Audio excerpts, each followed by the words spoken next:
Alléluia. Veuillez, s'il vous plaît, ouvrir avec moi vos Bibles dans l'Évangile selon Jean, le chapitre 21.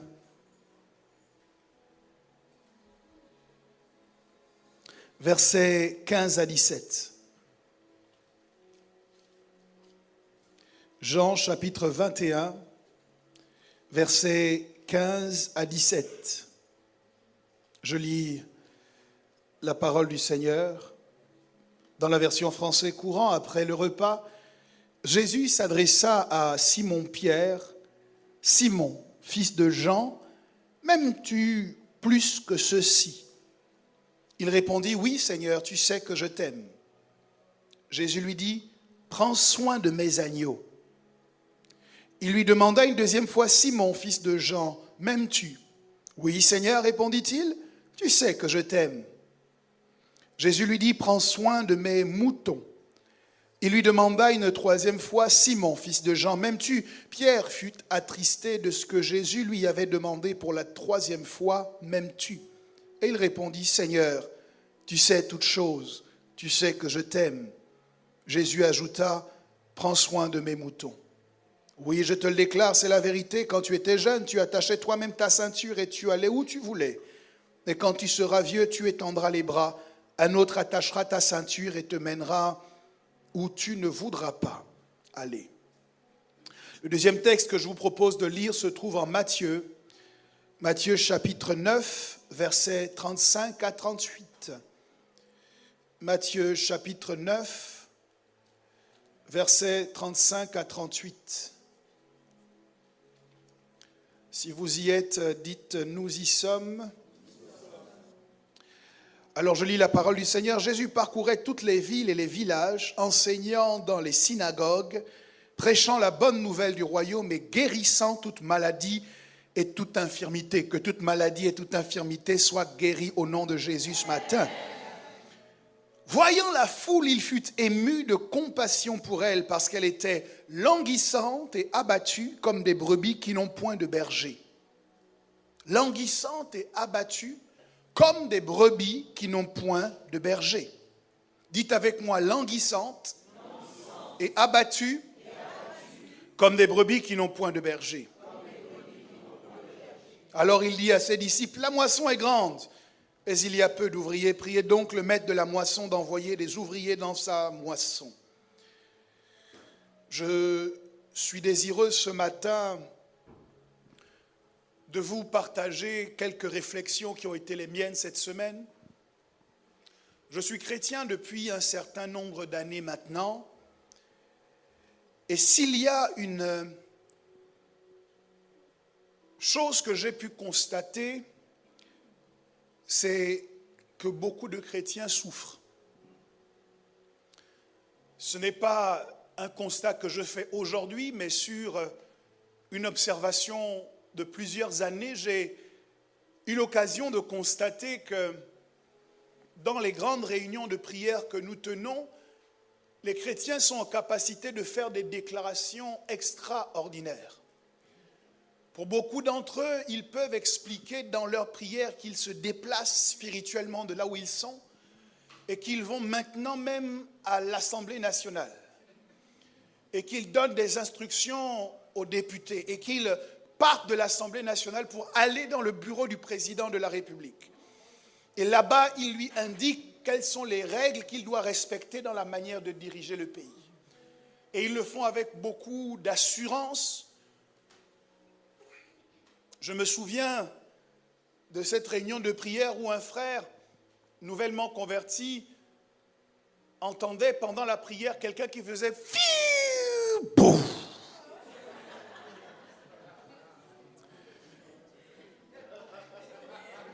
À plusieurs reprises pendant la prière, il entendait « fiu, boum ». Et n'y tenant plus, il est allé voir un ancien pour dire « mais qu'est-ce qu'il fait ?»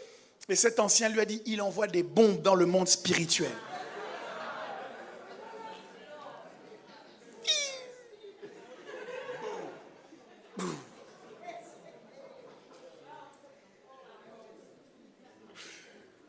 Et je me suis demandé si les chrétiens avaient le droit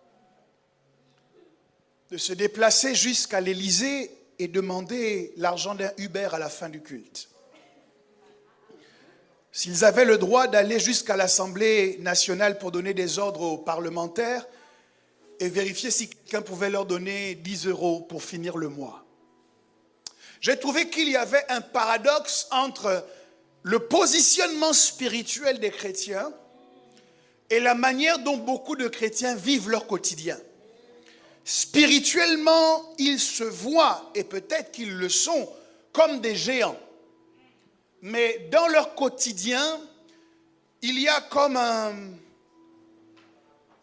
paradoxe. Dites avec moi, ce n'est pas normal. Et lorsque je consulte les Écritures, je comprends que les chrétiens sont intimement liés à la royauté et à la domination.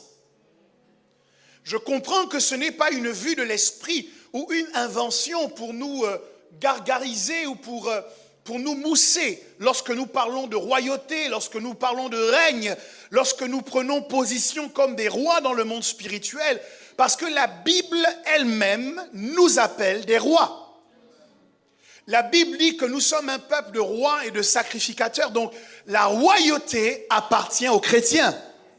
Nous sommes dans notre bon droit lorsque nous promulguons des décrets dans le monde spirituel et que nous nous attendons à ce que ces décrets soient suivis de résultats. J'aimerais que tu dises à ton voisin de ma part, tu es un roi, tu es une reine. Dis-le lui encore plus fort, tu es un roi, tu es une reine. Il ne faut pas que les circonstances de ta vie t'emmènent à douter de la couronne que Dieu a déposée sur ta tête. Il ne faut pas que les limitations de ta vie t'emmènent à douter de la royauté qu'il a déposée sur ta tête. Il ne faut pas que les problèmes d'argent t'emmènent à remettre en question ta royauté. Il ne faut pas que la moisissure dans ton appartement t'emmène à remettre en question ta royauté, parce que tu n'es pas roi du fait des hommes, du fait d'un contrat de location ou du fait d'un compte bancaire, mais tu es roi par la vertu du Tout-Puissant, par la vertu de l'Éternel. C'est Dieu qui t'a établi dans la royauté. Et si Dieu établit, qui pourra te déstabiliser? Si Dieu t'a déclaré roi, qui pourra te rabaisser et te faire perdre ta couronne? Ce que Dieu fait, personne ne peut le défaire. Oui, nous sommes appelés à la royauté. Mais vous attendiez bien à ce qu'il y ait un mais. Mais la royauté respecte des conditions.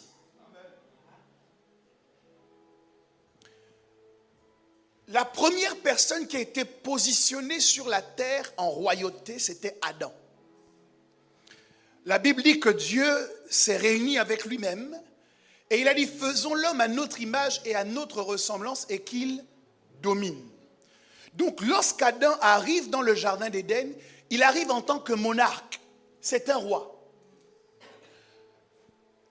Cette royauté se matérialise notamment par le fait qu'Adam a le droit de donner un nom à tous les animaux. Ça veut dire que Dieu les a créés, mais Dieu les fait avancer devant Adam et c'est Adam qui doit les nommer. Ce qui dans la culture hébraïque est un signe de propriété et d'autorité. C'est pour cette raison que les Juifs n'appellent pas Dieu par son nom. Parce qu'ils ne veulent pas donner l'impression qu'ils ont une propriété ou une quelconque autorité sur Dieu. Et d'ailleurs, Dieu va également faire approcher la femme de l'homme afin que l'homme lui donne un nom, pour établir que déjà dans la sphère familiale, au commencement, avant le péché, il y avait une position d'autorité de l'homme sur la femme. Pas de domination, mais d'autorité.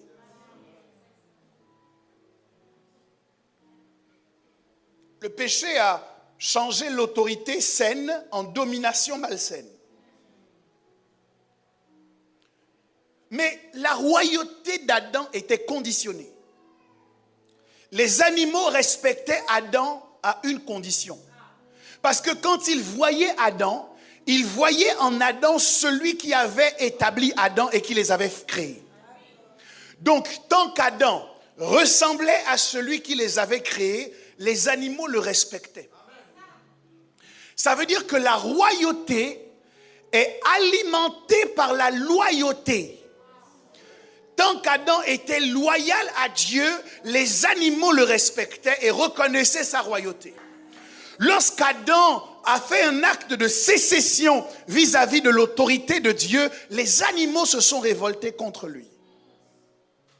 Donc la royauté exige un certain nombre de conditions. Et parmi ces conditions, il y a la condition de la loyauté. Lorsque nous parlons de loyauté, vous devez savoir qu'en vérité, nous vous équipons pour que vous puissiez rentrer dans la royauté qui est la vôtre. Que vous puissiez manifester cette royauté et que toutes les situations qui doivent vous respecter et se soumettre à vous le fassent vraiment parce qu'elles reconnaissent en vous l'image de celui qui vous a établi sur elles.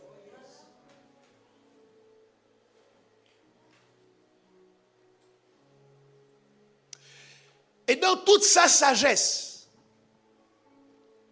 Dieu choisit de confier la royauté ou le royaume à une catégorie spécifique de personnes après la chute d'Adam. Lorsque l'homme a montré qu'il n'était pas en capacité de respecter ces conditions, Jésus vient nous révéler le type de personne à qui le royaume a été confié. C'est Luc 12, 32 qui nous met dans la confidence. C'est Jésus qui parle et il dit « Ne crains point petit troupeau, car votre Père a trouvé bon de vous donner le royaume. » Le royaume n'a pas été donné à des géants. Le royaume n'a pas été donné à des apôtres. Le royaume n'a pas été donné à des archevêques. Le royaume n'a pas été donné à des gens spirituellement tellement élevés que par mérite, ils ont gagné le royaume. Non. Le royaume a été donné par Dieu aux petits troupeaux. Donc, la condition numéro 2 pour avoir accès à la propriété du royaume et à l'exercice du règne, c'est de prendre sa place en tant que brebis du Seigneur. Je redis. La condition pour accéder à la manifestation du règne, c'est de prendre sa place dans le troupeau de Dieu. J'aimerais que tu demandes à ton voisin, as-tu pris ta place en tant que brebis du Seigneur? Quand nous lisons nos Bibles, notre intérêt n'est pas porté sur l'image de la brebis. Quand nous lisons nos Bibles, beaucoup d'entre nous, nous voulons être des champions. Nous voulons être des guerriers. Nous voulons être des tueurs de géants. Nous voulons être des reines. Nous voulons être des princes, des princesses. Nous sommes intéressés par plusieurs images qui sont des images plutôt favorables, favorisantes pour notre propre estime de nous-mêmes. Cependant, ceux qui ont reçu le règne, ce sont les brebis. Je redis, ceux qui ont reçu le règne, ce sont des brebis. Donc, lorsque j'ai changé de situation et qu'au lieu d'être une brebis du Seigneur, je suis un collègue de Jésus, je vais vivre, mais je ne vivrai pas le règne. Parce que le règne questionne en moi, est-ce que je suis une... Je vais demander à ceux qui sont ici. Le règne questionne en toi, est-ce que tu es une... Y a-t-il quelqu'un qui veut régner? Je croyais que j'allais entendre un meilleur amen. Je dis, y a-t-il quelqu'un qui veut régner? Y a-t-il quelqu'un qui veut régner? Y a-t-il quelqu'un qui veut avoir autorité et domination sur les différentes situations de sa vie? Je dis, si tu veux régner, alors tu dois savoir aujourd'hui que ce qui te donne la capacité de régner, c'est d'être une brebis du Seigneur. Tant que tu n'es pas dans ce positionnement en tant que brebis, tu ne peux pas expérimenter et manifester le règne. Parce que l'une des choses que la brebis a et que toutes les autres images n'ont pas, c'est sa soumission. C'est sa douceur. La Bible dit que Jésus était comme un agneau qu'on mène à l'abattoir. On peut conduire la brebis à l'abattoir, sans qu'elle ne réagisse. La brebis se comporte un peu comme Isaac, que son père met sur l'autel et qui ne se rebiffe pas. Parce que la particularité, la spécificité de l'agneau, c'est sa douceur et sa soumission. C'est une autre façon de parler de sa loyauté. Et oui, vous me direz, nous sommes des brebis du Seigneur. Je suis d'accord avec cette image. C'est ce que la Bible nous enseigne. Mais nous voyons que le Seigneur qui a trouvé bon de donner son royaume aux brebis, va également confier ses brebis à des bergers. C'est pour cette raison qu'il parle avec Pierre avant de s'en aller et qu'il demande à Pierre à 3 reprises, Pierre, m'aimes-tu? Pourquoi demande-t-il à Pierre 3 fois, m'aimes-tu? C'est parce que Pierre avait renié Jésus 3 fois avant que le coq ne chante. Et pour chacune des fois qu'il avait renié le Seigneur, il fallait qu'il rétablisse la relation qu'il avait avec lui. Donc même en présence de Jésus, il y a nécessité de rétablir une relation qui avait été brisée. Même le pardon de Jésus exige un rétablissement d'une relation qui avait été brisée. Cessez de croire qu'une relation se rétablit par un claquement de doigts, sans qu'il n'y ait de reconnaissance, sans qu'il n'y ait de réparation, sans qu'il n'y ait de restauration. Non, une relation se restaure par le fait que l'on reconnaît le mal qu'on a fait et qu'on choisit d'aller dans le sens inverse. Il dit, Pierre, m'aimes-tu? Pierre répond une première fois, Seigneur, tu sais que je t'aime. Et Jésus lui dit cette parole très grave pour les chrétiens qui sont en lien direct avec Jésus, pour les chrétiens qui n'ont pas besoin d'église locale, pour les chrétiens qui n'ont pas besoin de pasteur. Pierre leur dit, Jésus dit à Pierre, paie mes brebis. Donc ces brebis-là, ce sont les miennes. Mais Pierre, je te donne instruction de t'occuper d'elles. C'est le verbe paître qui vient de pâturage, qui fait partie de la même famille que pasteur. Donc Jésus, en tant que le bon berger, choisit d'établir des pasteurs qui vont s'occuper de ses brebis. Donc lorsque je dis je suis la brebis du Seigneur, je dois savoir que le Seigneur m'a confié à des pasteurs. C'est dans vos Bibles. Lorsque je suis la brebis du Seigneur, je réalise que le Seigneur m'a confié à un pasteur. Et que le pasteur travaille sous la direction de Jésus pour l'avancement de ma vie chrétienne. Et je comprends mieux.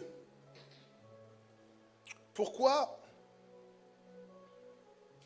quand Jésus arrive en Matthieu 9, 35, et qu'il regarde cette foule, il est embêté parce qu'il dit qu'elle était languissante et abattus comme des brebis qui n'ont point de berger.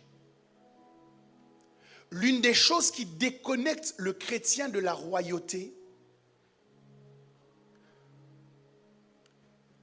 c'est que son statut de brebis n'est plus clairement établi dans sa pensée.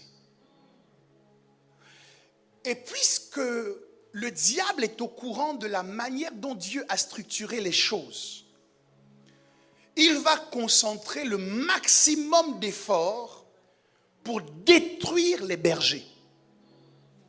Il prend exemple d'ailleurs sur une parole que Dieu lui-même a prononcée en disant « Je frapperai le berger et les brebis seront dispersées ». Donc, chaque fois que le diable vise des brebis, il n'attaque pas les brebis. Il attaque d'abord le berger auquel ces brebis ont été confiées. Lorsque Hérode s'est levé pour persécuter l'Église et qu'il a fait tuer Jacques, il n'a pas fait mettre en prison quelqu'un qui faisait l'accueil dans une église locale. Mais il est allé chercher Pierre, qui était censé être une colonne de l'église, pour le mettre en prison. Parce que si Pierre est frappé, l'impact que cela va avoir sur le pâturage ou sur le troupeau est beaucoup plus grand que si une personne de l'église locale est frappée. Donc, sachant qu'il n'a que peu de temps, qu'est-ce que l'ennemi fait? Il va concentrer le maximum d'attaques sur les pasteurs. Nous avons eu l'intervention ce mardi du bishop Chalo qui nous relatait certains témoignages d'hommes de Dieu dans le monde qui sont en train de mourir, victimes de dépression, qui sont en train de se suicider parce qu'ils n'en peuvent plus. Et j'ai bien senti dans le cœur de beaucoup d'entre vous l'inquiétude que vous aviez me concernant. Et ce matin, j'ai une bonne nouvelle. Je vais bien.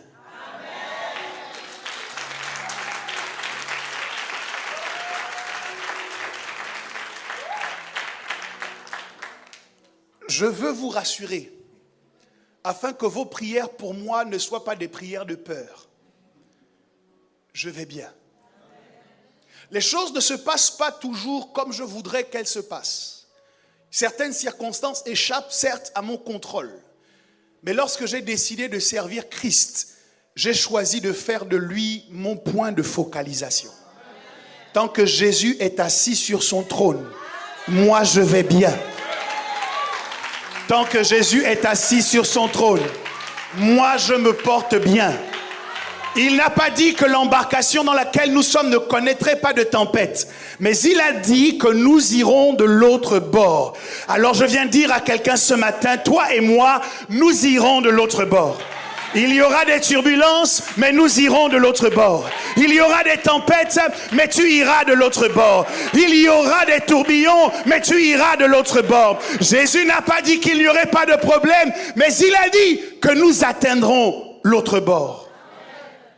Alors, est-ce que pendant quelques instants, tu peux dire à ces circonstances dangereuses, j'atteindrai l'autre bord.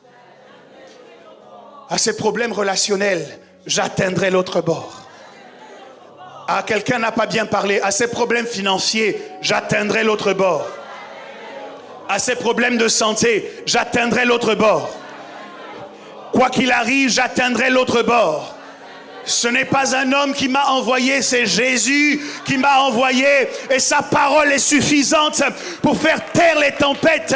Sa parole est suffisante pour faire fuir la maladie. Sa parole est suffisante pour faire fuir les démons. Sa parole est suffisante pour te mettre à part, pour te sécuriser, pour te protéger. J'atteindrai l'autre bord. Alors, les brebis de providence ne seront pas dispersées. Je dis les brebis de providence ne seront pas dispersées. Toutes les promesses et les prophéties que Dieu a dites à notre sujet, nous allons les accomplir. Je croyais que quelqu'un allait me dire un meilleur amen. Je croyais que quelqu'un allait me dire un amen encore plus fort. Alors, dans ta situation, comment tu peux m'aider à me sentir encore mieux? J'ai dit à quelqu'un cette semaine, et je veux le dire à chacun de vous, la raison pour laquelle nous consentons tous les sacrifices, c'est pour vous emmener à ressembler davantage à Christ. Ça veut dire que mon plus beau salaire, c'est lorsque quelqu'un qui a accepté Jésus, au travers des enseignements que nous lui avons apportés, voit sa relation avec Christ s'améliorer de jour en jour, voit son caractère changer, Accepte de mettre de côté ceux qui hier étaient du monde et choisis désormais de marcher en nouveauté de vie. Mon plus beau salaire, ce n'est pas l'argent, ce n'est pas une offrande, ce ne sont pas des maisons. Mon plus beau salaire, c'est de voir Christ qui est formé en chacun de vous. C'est de savoir que dans une circonstance où tu aurais pu mal répondre à ton frère, tu as décidé de dire que ferait Jésus à ma place. Et tu as choisi au contraire d'adopter le langage de l'évangile. Tu as choisi au contraire de devenir un soutien pour le plus faible plutôt que quelqu'un qui allait l'abattre pendant qu'il est blessé sur le champ de bataille. Ma plus grande joie, c'est de considérer que tout ce que nous subissons, nous ne le subissons pas pour rien. Mais qu'à travers notre sacrifice, des vies sont changées. Des destinées sont réalignées.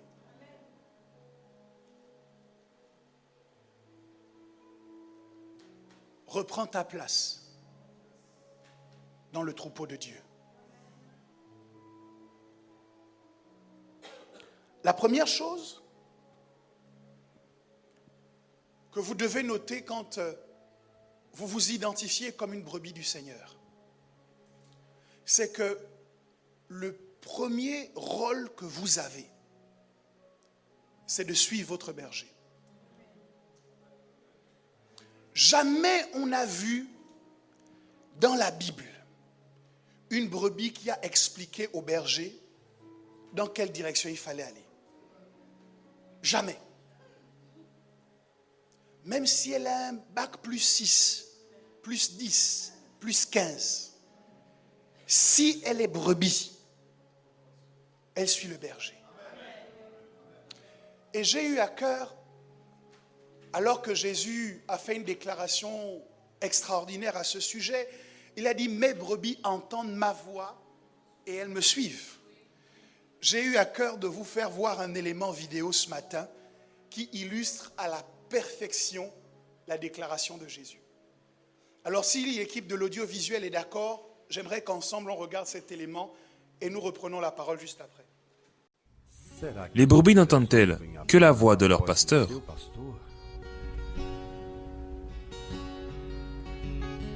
Voici le test numéro 1. One more time.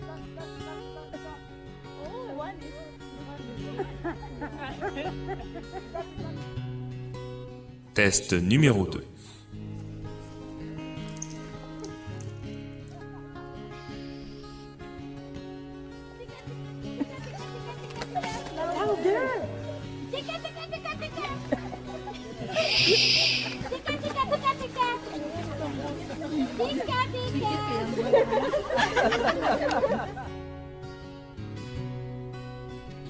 Test numéro 3.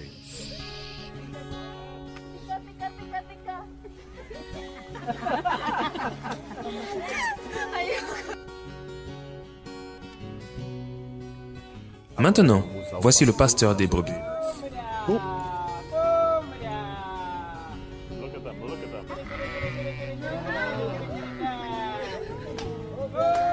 Observez la réaction. They are coming. Oh my God.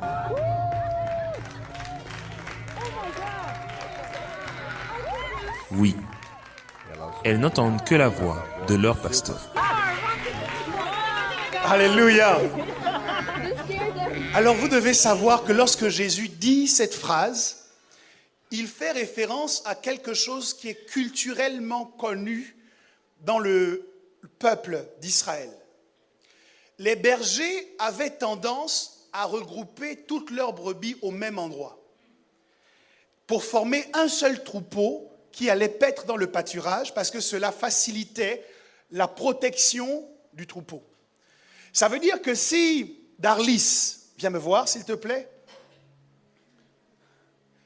Je vais prendre qui d'autre? Pasteur Elvire.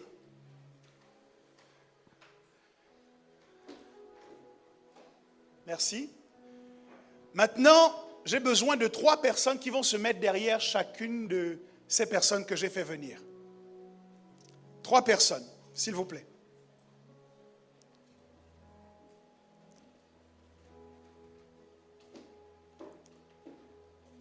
Oui. Bon, mettez trop aussi derrière moi quand même, parce que je fais partie de l'exemple. Chacun 3 personnes. Donc 3 là-bas, 3 ici, 3 ici. Il en manque 2 de chaque.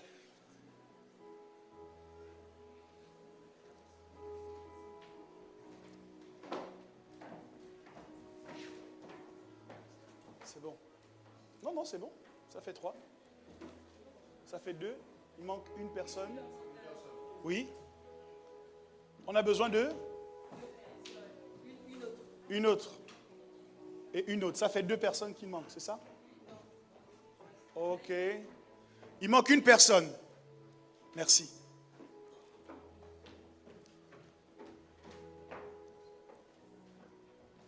Très bien.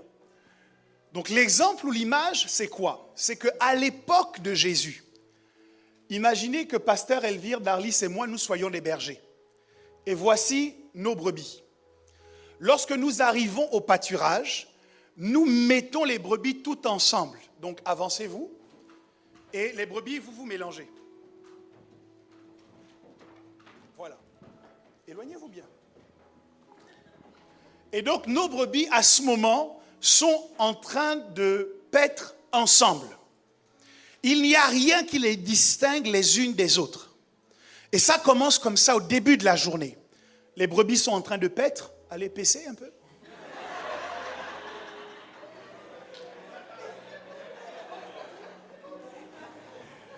Alléluia.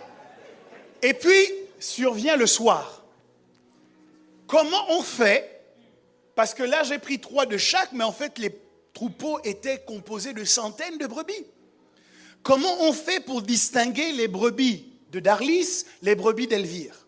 Ce qui se passait, c'est que le berger numéro 1 venait et il avait un chant que seuls ses brebis reconnaissaient.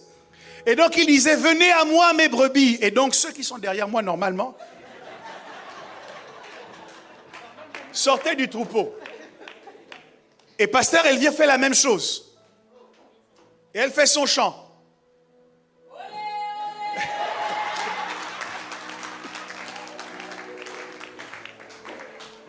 Et vous voyez, à cause de la voix du berger, les brebis ont su aller chacune vers le berger qui est le leur, et le troupeau est à nouveau constitué en fonction de la propriété de chacun.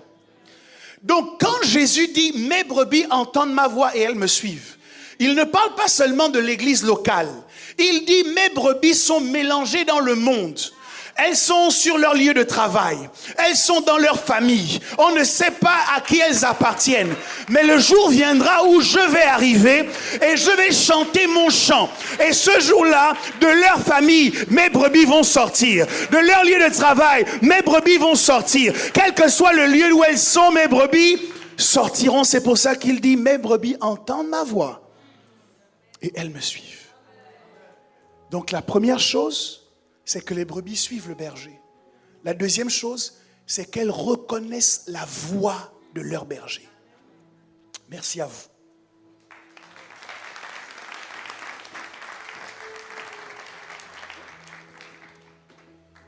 La troisième chose, c'est que les brebis savent que leur destin est lié au berger auquel Dieu les a confiés.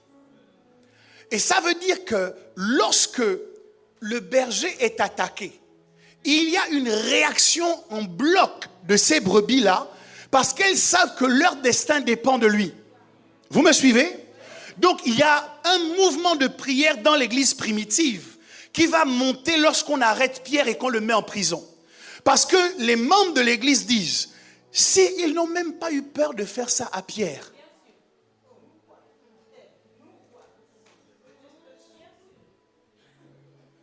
donc, dans une relation saine entre les brebis et le berger emmène les brebis au pâturage. C'est lui qui s'occupe de leur donner la nourriture. Dans le cadre de l'église locale, on parle de la nourriture spirituelle. On parle de la parole qui vous est annoncée. C'est le soin pastoral. C'est le fait que lorsque vous avez un besoin, vous savez contacter votre pasteur et ce pasteur est censé prier pour vous et vous donner les orientations qui vous permettent de vous en sortir. Mais il ne fait pas ça gratuitement. dans la relation entre le berger et les brebis, le berger boit le lait des brebis. Le berger se fait des vêtements avec le coton, ou plutôt la laine, que produisent les brebis. Et je n'ai pas l'autre élément vidéo, mais on m'a montré une fois ce qu'était une brebis sans berger pour la tondre. La laine avait tellement grandi qu'elle était devenue complètement aveuglée par cette laine qu'elle avait autour d'elle. Et lorsque le berger l'a tondue, elle avait du mal à se déplacer parce qu'elle était alourdie par toute cette laine. Et lorsque le berger la tond, vous voyez la légèreté avec laquelle elle se déplace et vous comprenez qu'une brebis sans berger est un gibier. Alors dans le cadre de l'église locale, et particulièrement de l'église locale aujourd'hui, nous avons des relations entre les brebis et les bergers qui suivent les deux extrêmes. La première extrémité, ce sont les brebis qui suivront un berger coûte que coûte et quoi qu'il arrive. Ça veut dire, même si le berger est en train de commencer à prêcher des choses qui n'ont rien à voir avec la parole de Dieu, vous avez des gens qui vont le suivre. Ces personnes oublient qu'avant d'être des brebis de ce berger, elles sont d'abord des brebis du Seigneur. Et que ce berger a autorité sur les brebis parce que lui-même est loyal au Seigneur. Ça veut dire que dans toute église, que ce soit à Providence ou ailleurs, si les prédications ou la parole qui vous est annoncée n'est plus en conformité avec la Bible, fuyez. Vous n'avez pas entendu. Fuyez. Parce que ce qui donne le mandat à un berger de vous conduire, c'est son lien et son rapport à la parole de Dieu. Jésus a dit à Pierre, pas appelle les brebis. Il a dit, paie mes brebis. Ça veut dire que les brebis qui sont dans l'église sont d'abord les brebis du Seigneur. Ce sont certes les brebis d'une église locale, mais elles sont dans une église locale parce que le Seigneur les a confiées à quelqu'un. Donc ça, c'est la première extrémité. Ceux que j'appelle les jusqu'au-boutistes. C'est pour ça que vous allez voir sur la toile un pasteur qui a demandé aux fidèles d'aller manger de l'herbe. Et vous voyez les fidèles qui sont allés manger de l'herbe. Ça existe. C'est pas pour rire, ça existe. Ok? Il dit, je suis votre berger, je dois vous donner à manger. Et le berger donne de l'herbe à ses brebis à manger. Il y a de l'herbe ici, sortez et mangez. Ça, c'est la première extrémité, les jusqu'au-boutistes. Demande à ton voisin, es-tu un jusqu'au-boutiste?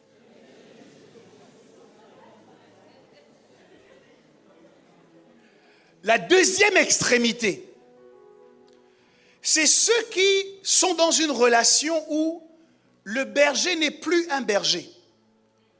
C'est un prédicateur du dimanche. On se réunit pour entendre la bonne parole qu'il va nous donner, mais on n'a aucun lien et aucun rapport avec lui. Si jamais il a des problèmes dans sa vie, qu'il meurt, ce n'est pas grave. Il y a beaucoup de pasteurs et beaucoup d'églises ici, on pourra y aller. C'est quelqu'un qui ne doit pas forcément nous dire dans quelle direction nous devons aller ou comment nous devons orienter notre vie. Parce qu'il a le Saint-Esprit, nous aussi on a le Saint-Esprit. Dieu lui parle, Dieu nous parle aussi. Et dans ces conditions, nous sommes membres de cette église locale, c'est vrai. Mais en fait, il ne faut pas que le pasteur là nous en demande trop. Quand vous êtes dans ce rapport, vous n'êtes plus des brebis. Vous êtes des collègues de votre pasteur. Oh pasteur, la prédication que tu as prêchée dimanche là, bon. Moi, je n'aurais pas dit les choses comme ça. Hein? Bon, le dimanche d'avant, c'était bien, mais la prochaine fois, c'est mieux que tu abordes les choses dans une autre mesure. Bien, pasteur, moi, j'aime pas trop quand tu parles de ce sujet parce que ça me dérange. Je ne suis pas trop d'accord avec ça. C'est quelque chose qui me gêne. Surtout que nous sommes aujourd'hui dans un pays développé avec des considérations assez modernes et progressistes. Je pense que tu dois adapter ton langage au pays dans lequel nous nous trouvons. Sors.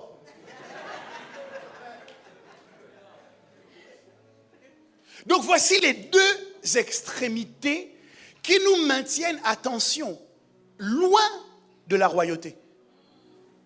Parce que quand la royauté cherche quelqu'un, elle cherche le petit troupeau à qui Dieu a trouvé bon de donner le royaume. Donc si je veux être éligible au royaume, je dois m'interroger sur mon positionnement dans le troupeau. Suis-je vraiment une brebis du Seigneur?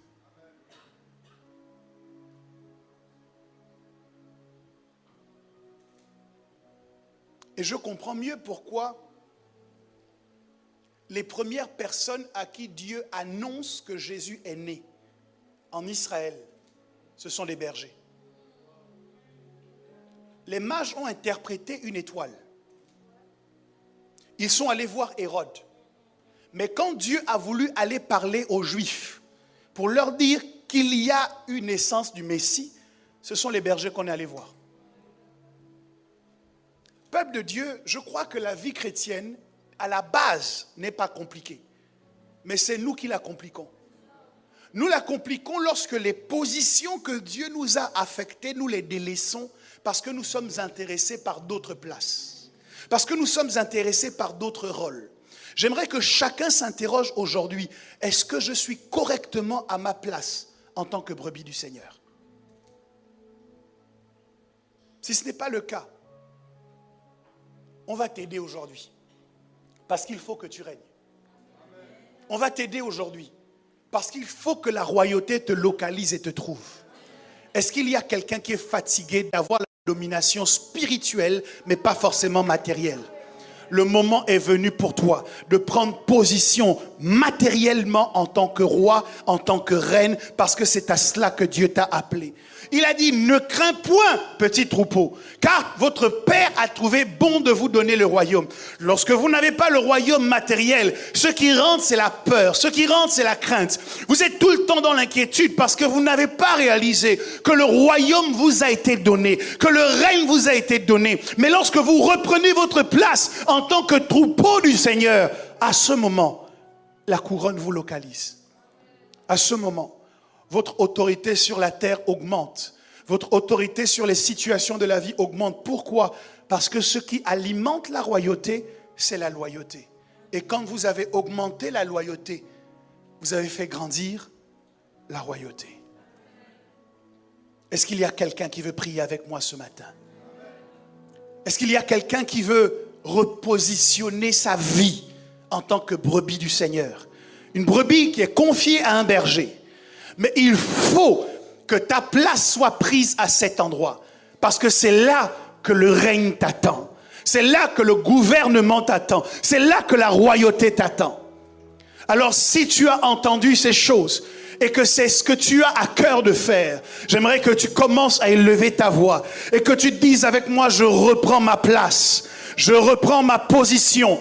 Je reprends mon mouvement, ma situation de brebis du Seigneur. Élève ta voix et commence à prier.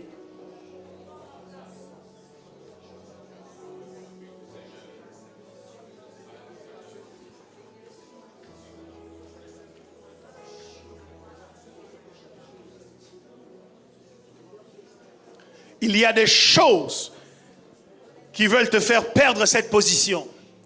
Il y a des choses qui veulent t'éloigner de cette position. Mais le règne est là.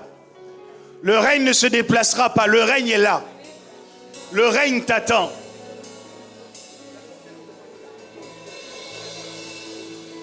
Pendant que tu élèves ta voix, la royauté est en train de te localiser. Pendant que tu élèves ta voix, Shakayos, Lebahada, l'image de ton berger, l'image du bon berger va commencer à être rendue visible à travers toi par les circonstances que tu traverses. Elles vont constater que tu ressembles au Créateur. Elles vont constater que tu ressembles au bon berger. Et elles vont se soumettre à ton autorité. Parce que tu reprends ta place.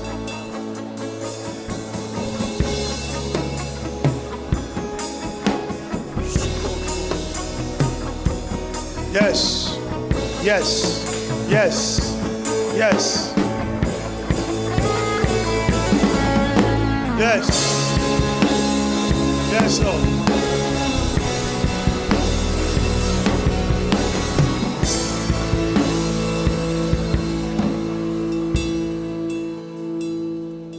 Seigneur, alors que ce peuple revendique sa place en tant que brebis du Seigneur, que la royauté le localise maintenant. Oui, Saint-Esprit, fais-le. Que la royauté le localise maintenant.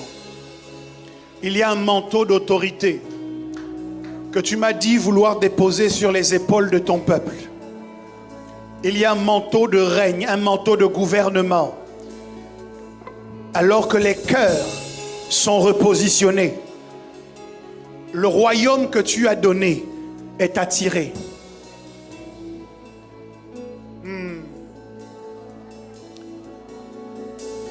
C'est sur la vie de quelqu'un. Lève tes mains vers le ciel. Il y a une onction d'autorité et de gouvernement. Tu dois être la tête et non la queue. Tu dois parler et les choses se font. Tu dois vivre en conformité avec le règne auquel tu as été appelé. Dieu de Jésus-Christ, tu m'as parlé en me disant si ce peuple accepte d'être mon troupeau, alors le royaume sera mis entre ses mains.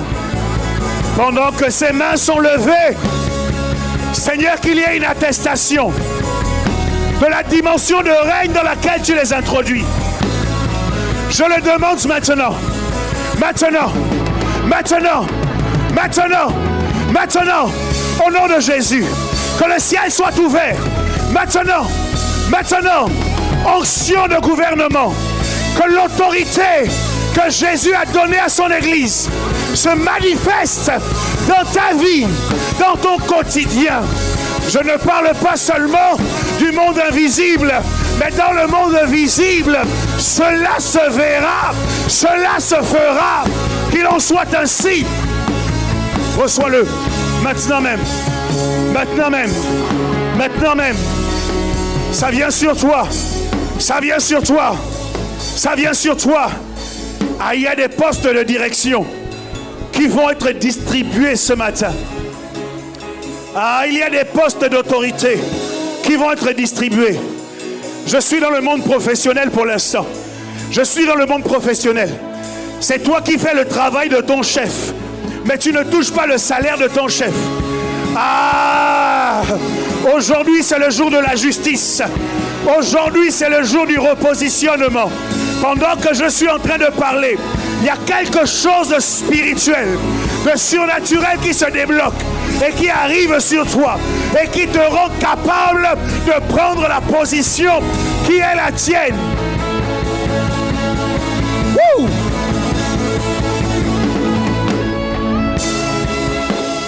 Prends ta place, prends ta place, prends ta place, prends ta place.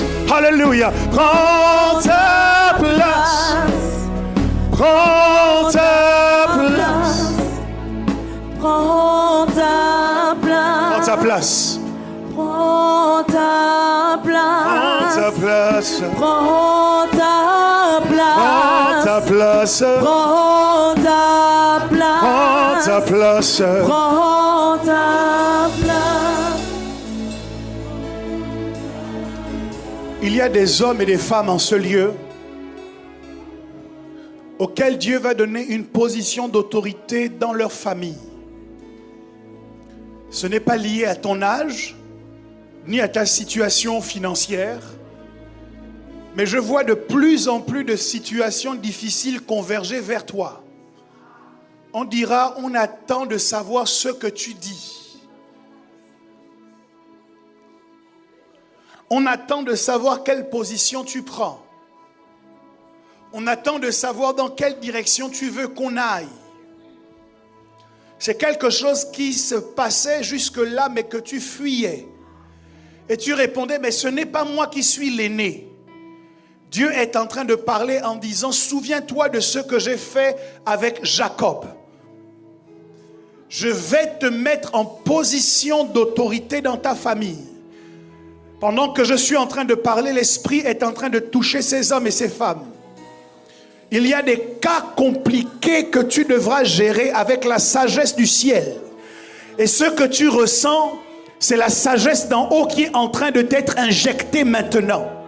Cette sagesse est en train de tomber sur toi et elle est tellement glorieuse que ton corps a du mal à la contenir. Attention, je vois à ma gauche, à ma droite, il y a des hommes et des femmes que Dieu est en train de toucher particulièrement.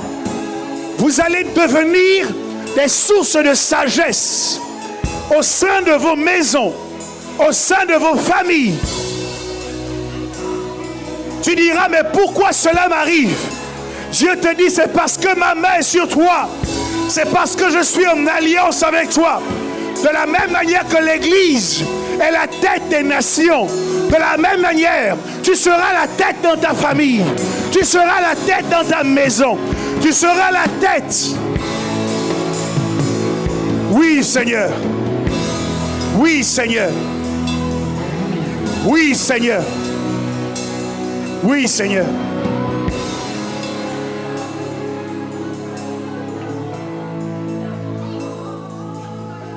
La dernière chose pour laquelle je veux prier, c'est qu'il est difficile de régner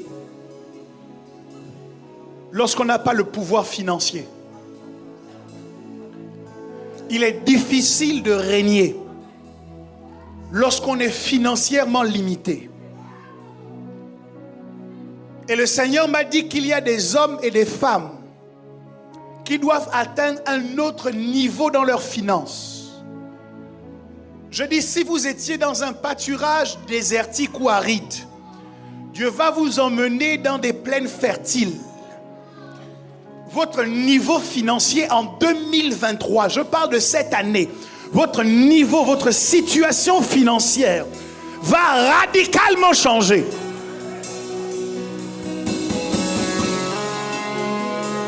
Pendant que je vais prier, pour certains d'entre vous, vous allez recevoir des illuminations sur ce que vous devez faire, sur les activités que vous devez commencer. Pour d'autres, suivez-moi bien, le Seigneur va vous mettre à cœur des gens dont vous devez vous éloigner. Parce que leur présence dans votre environnement bloque certaines avancées financières.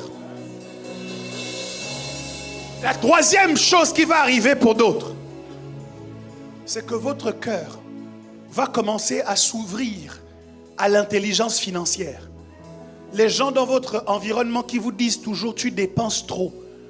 Avant, quand ils vous le disaient, ça vous irritait. Au fur et à mesure, votre cœur va changer. Et vous allez commencer à entendre davantage ce qu'ils ont à vous dire sur la gestion de vos finances. Si tes mains sont levées, tu es prêt à le recevoir. Seigneur, alors que ton ciel est ouvert, je veux prier pour ces hommes et ces femmes dont les finances doivent changer. Tu es le Dieu des miracles. Je ne sais pas pourquoi ils sont bloqués. Je ne sais pas ce qui les a limités. Mais je sais que rien ne t'est impossible. Alors que notre foi est centrée sur toi, est concentrée sur toi.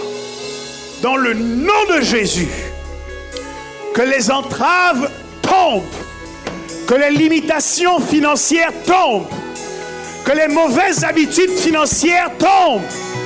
Dans le nom de Jésus-Christ de Nazareth, dans le nom de Jésus, je prie au Dieu afin que des idées nouvelles viennent, afin que des agents appauvrissants partent, afin que l'intelligence financière soit communiquée.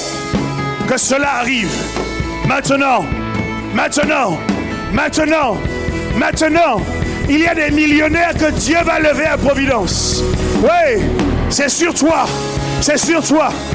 Ah, des capacités nouvelles, le pouvoir d'acquérir les richesses. Il vient sur toi maintenant. Je dis, il vient sur toi.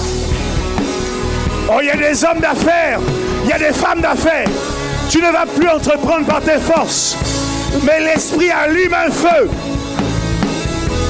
Oui, oui, ça a commencé. Ça a commencé à ma droite. Ça continue, ça continue, ça continue. Le pouvoir d'acquérir des richesses. Il y a quelqu'un qui le reçoit à ma gauche. Reçois-le, reçois-le, reçois-le. Reçois-le. Tu ne seras plus limité financièrement. Reçois-le, reçois-le. Elle pense à un champ et elle l'acquiert. Elle pense à un champ et elle l'acquiert. La capacité d'acquérir, le pouvoir d'acquérir, le pouvoir d'acquérir. Ouais!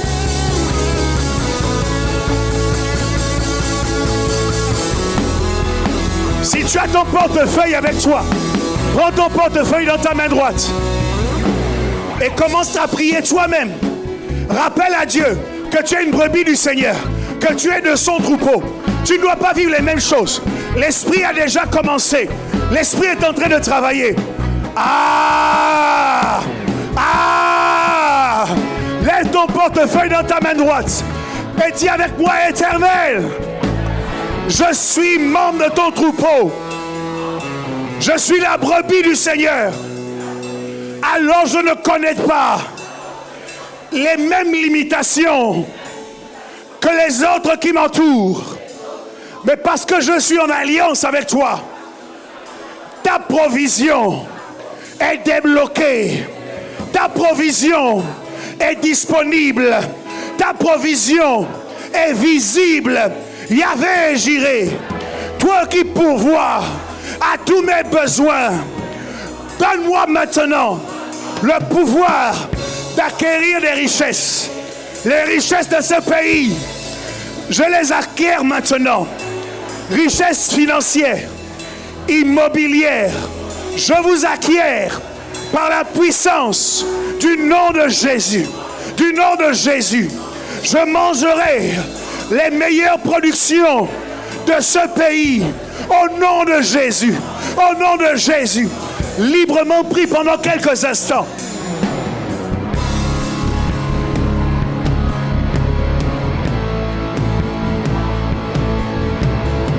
Déclenche, déclenche, déclenche.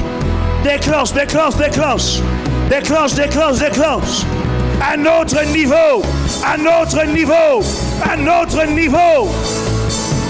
Makarabagaborobos, Ebrachirobos, les Makatahadadada, les.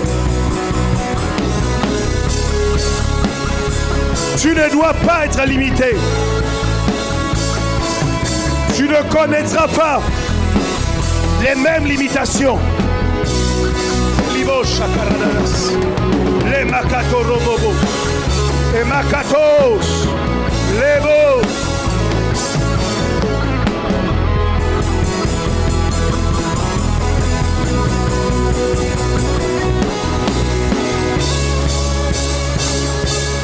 Que quelqu'un dise Amen. Le psaume 23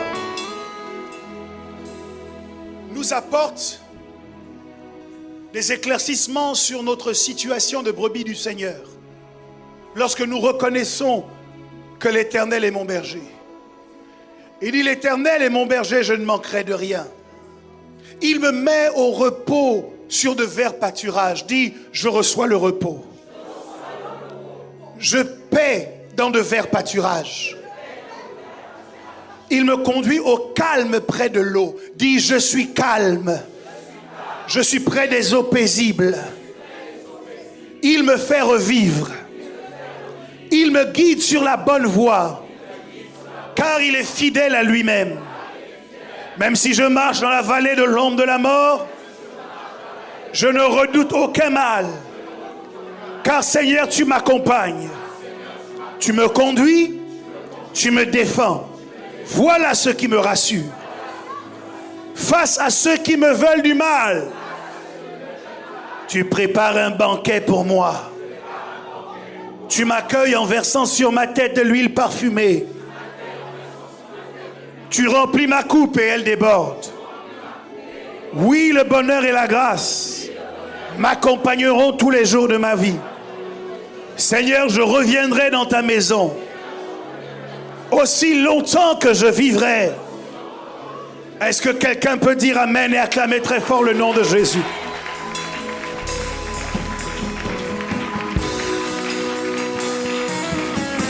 Vous comprenez, mes amis,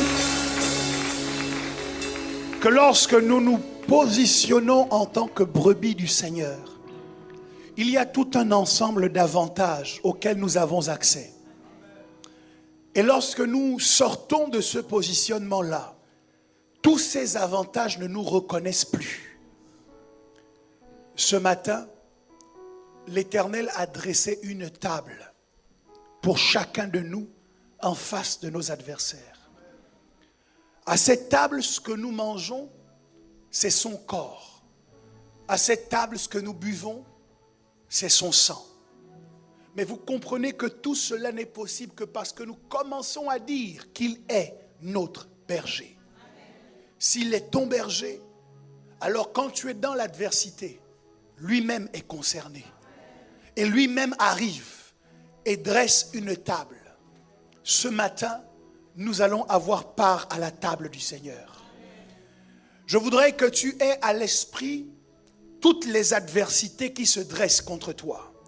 Et que tu saches que quand l'Éternel est ton berger, il n'y a aucune adversité qui peut tenir devant le corps et devant le sang de Jésus. Je voudrais que tu les regardes en face pendant que tu t'apprêtes à manger le pain et à boire le vin. Et que tu saches leur dire, je ne suis pas une brebis orpheline. Je ne suis pas un gibier. J'ai un berger. L'Éternel est mon berger. J'entends sa voix et je le suis partout où il me conduit. Même dans la vallée de l'ombre de la mort, je ne crains aucun mal car il est avec moi. Cette semaine, je connaîtrai le repos. Cette semaine, je mangerai dans le vert pâturage. Cette semaine, ma tête est huilée d'une huile parfumée. Elle est couronnée d'une huile parfumée. Cette semaine, je connais l'onction du débordement. Ma coupe déborde. Mon compte bancaire déborde. Mon argent déborde. Mes possessions débordent. L'abondance est sur moi parce que l'Éternel est mon berger.